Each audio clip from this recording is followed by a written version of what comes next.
Halo semuanya, kali ini kita akan berpetualang di dunia para dewa mitologi Nordik yang dikemas di dalam karya seni permainan konsol God of War Ragnarok, yang mungkin akan memberikan kita pengalaman estetika dalam karya seni somatik dan desain.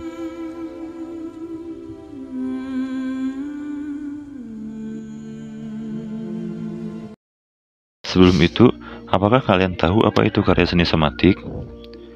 Karya seni somatik adalah bidang yang relatif baru yang dibangun di atas pengalaman bahwa fisik, sensasi, perasaan, emosional, dan konseptuasi budaya biasanya menyatu.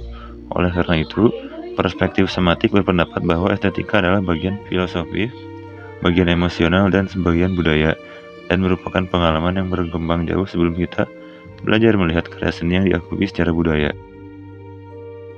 Lalu untuk chapter pertama, kita masuk ke dalam materi pengenalan kekuatan kebiasaan dan kekuatan ketidaksadaran. Dari sudut pandang pembelajaran, menyadari apa yang kita lakukan adalah penting jika kita berusaha untuk mengubahnya.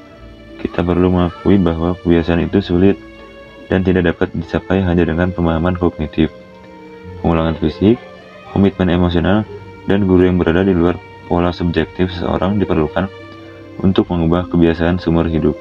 Contohnya, Atreus yang terus-menerus memaksa ayahnya agar memenuhi takdir yang telah ditetapkan oleh bangsa ibunya, yaitu bangsa Giant atau Jotun. Namun, di luar itu, ayahnya sendiri, tanpa disadari, telah berada dalam ikatan takdir tersebut ketika ia berpergian dari negeri jauh dan bertemu dengan bangsa Jotun. I just don't understand. Why is there all this stuff about Loki and the champion and Ironwood if none of it's real? He's just so... Lalu kita masuk ke chapter kedua, yaitu pengakuan kekuatan kebiasaan dan kekuatan alam bawah sadar. Salah satu fungsi budaya adalah memberi kita pola untuk bertindak, sehingga kita tidak perlu memikirkan setiap langkah dan keputusan dengan sengaja. Baik kebiasaan pribadi maupun praktik budaya membuat kita sebagian besar tidak menyadari bagaimana kita bergerak. Contohnya di dalam game God of War, mereka mendesain ulang dan menggambarkan lokasi Asgardia, yaitu tempat para dewa Aesir, dengan hanya kayu dan rumah biasa, tidak seperti di dalam cerita aslinya, dan di beberapa karya lainnya yang memperlihatkan kilauan emas yang bersinar.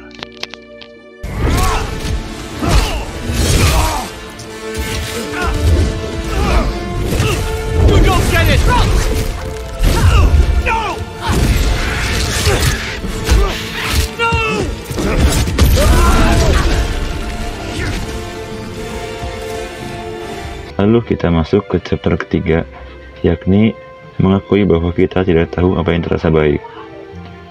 Implikasinya dalam cerita ini, yakni saat Kratos dan anaknya Loki sama-sama tidak tahu apakah yang dilakukannya ini baik atau tidak.